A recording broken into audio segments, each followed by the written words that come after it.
Survey সমাধান চ্যানেলে আপনাদেরকে স্বাগত। দেখুন, সার্ভেয়ার এবং সাধারণ মানুষ অনেকের মনে একটা ধারণা রয়েছে যে ডিজিপিএস, টোটাল স্টেশন এইসব যন্ত্র দিয়ে বা ডিজিটাল সার্ভিং ইনস্ট্রুমেন্ট দিয়ে সঠিক সার্ভে হয় কিনা। তো এই সমস্ত প্রশ্নের উত্তর নিয়ে আমরা আসছি। আজকে আমরা ডিজিপিএস দিয়ে একটা জমি সার্ভে করব এবং তার এরিয়া করে দেখব কতটা সুবিধে হচ্ছে।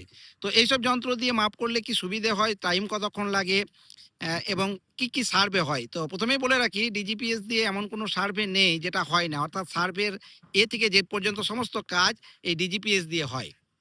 তো আমরা আপনাদের জন্য নিয়ে আসছি পার্ট করে ডিজিপিএস এর প্রথম থেকে শেষ পর্যন্ত অনেকগুলি ভিডিও, এবং এই ভিডিওগুলো দেখলে আপনারা সুন্দরভাবে ডিজিপিএস সার্ভেটা শিখে যেতে পারবেন। এখানটাতে আপনারা জমি সার্ভে, আমিন সার্ভে, কোয়ান্টিটি সার্ভে, আর্থ ভলিউম ক্যালকুলেশন ইত্যাদি বিভিন্ন রকম এর প্রজেক্ট কিভাবে করে, সেট কিভাবে করা হয়, সমস্ত সার্ভে আমরা দেখাবো। তো আমাদের চ্যানেলটা আপনারা অবশ্যই সাবস্ক্রাইব করে রাখবেন, ভিডিও লাইক এবং শেয়ার করবেন।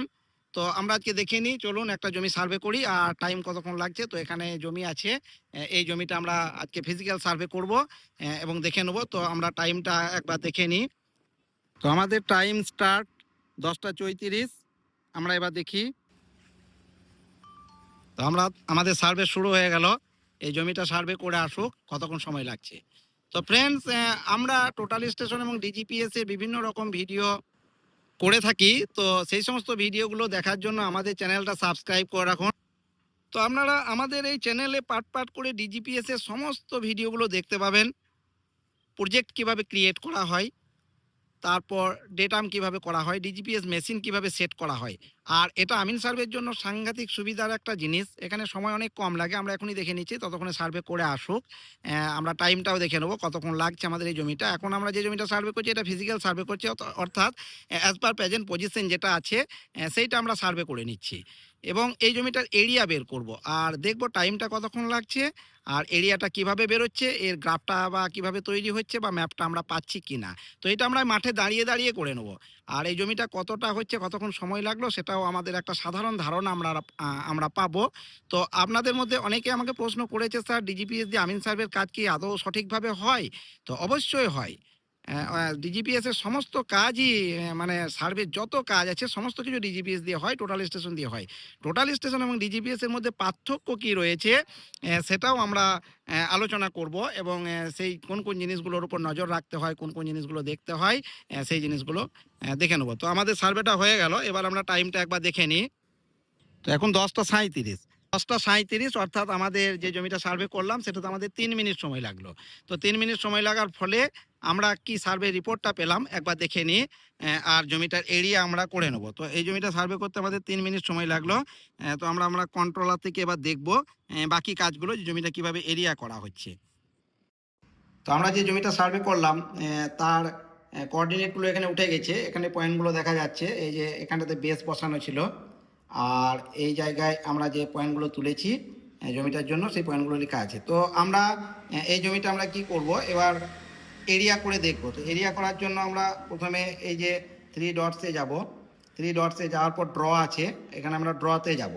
ড্রতে যাওয়ার পর ওই যে পলি লাইনটা আছে, আমরা পলি লাইনটা নিয়ে নেবো, তাহলে কী হবে, ম্যাপটা আমাদের আঁকা থাকবে। তো 1 নম্বর পয়েন্ট থেকে আমরা শুরু করব।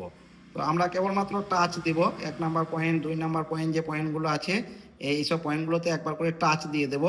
টাচ দেওয়ার পর আমার জমিটার যেমন শেপ ছিল সেই জমিটার আকৃতিটা এখানে তৈরি হয়ে যাচ্ছে, অর্থাৎ জমির যে কর্নার পয়েন্টগুলো ছিল সেই সমস্ত জায়গাগুলোতে আমরা একবার করে দিয়েছি। তারপরে আমরা ক্লোজ করে দিলাম। ক্লোজ করে দেওয়ার পরে এখানে দেখুন নিচে একটা এরিয়া দেখাচ্ছে, নিচে একটা এরিয়া আসছে, এই যে এই জায়গায় এরিয়া আসছে 16.59 শতক, আর একরে এসছে 0.1659 যেটা এসছে, আর জমিটার পরিধি কী এসছে সেটাও এখানে চলে এসছে। তো আমরা 17 শতক জমি, প্রায় 17 শতক জমি আমরা 3 মিনিটে সার্ভে করে নিলাম, এবং অ্যাকচুয়াল যে জমির পজিশন, অর্থাৎ এইটা 17 শতক জমি বলে নয়, এই জমির যে অ্যাকচুয়াল পজিশন যেমন ছিল আকৃতিটা, ঠিক তেমনভাবে ম্যাপটাও আমি পেয়ে গেলাম এবং এর এরিয়াটা পেয়ে গেলাম। তাহলে এটা সার্ভে করতে আমাদের 3 মিনিট সময় লাগলো, আর দেখতে এখন মাত্র 30 সেকেন্ড থেকে 35 সেকেন্ড সময় লাগলো। তাহলে 3.5 মিনিট থেকে 4 মিনিটে একটা 17 শতক জমি আমরা সূক্ষ্মভাবে সার্ভে করছি, যেটা ফিতা দিয়ে কখনোই সম্ভব নয়। তো এটা আমরা আজকে শুধু একটা জিনিস দেখাবার জন্য কেবলমাত্র করলাম। এটা আমরা আবার সেভ করে নিতে পারি। এখানে কমপ্লিট বলে একটা অপশান আছে, এই কমপ্লিটে আমরা একবার টাচ দেবো। টাচ দেওয়ার পরে যে নেম এসছে G1, এখানে যে কোনো একটা নাম দিতে পারি। এখন আমরা চেঞ্জ করছি না, G1 থাকুক। আমরা পার্টির নাম, প্লট নাম্বার দিতে পারি, তারপর আমরা ওকেতে প্রেস করে দেবো। তো ওকেতে প্রেস করে দেবো। ওকেতে প্রেস করে দিলে এই জিনিসটা আমাদের ভিতরে ডিটেলসটা লেখাটা চলে এসছে, যে G1 এসছে, এটা নাম ছিল, আর বাকি লেখাগুলো জমির পরিমাণ কত, এর পরিধি কি, ইত্যাদি ইত্যাদি, 3D ইত্যাদি বিভিন্ন রকম জিনিসগুলো ভিতরে চলে এসছে। তো এইভাবে আমরা সহজেই জমির পরিমাণ, সীমানা ইত্যাদি করে নিতে পারবো। এর আর অনেক কাজ আছে, আজকে আমরা ছোট্ট করে একটা জিনিস দেখালাম। আমরা পার্ট করে প্রথম থেকে ভিডিও নিয়ে আসছি, আপনারা অবশ্যই দেখবেন। এই ভিডিওটা শেষ পর্যন্ত দেখার জন্য অনেক অনেক ধন্যবাদ।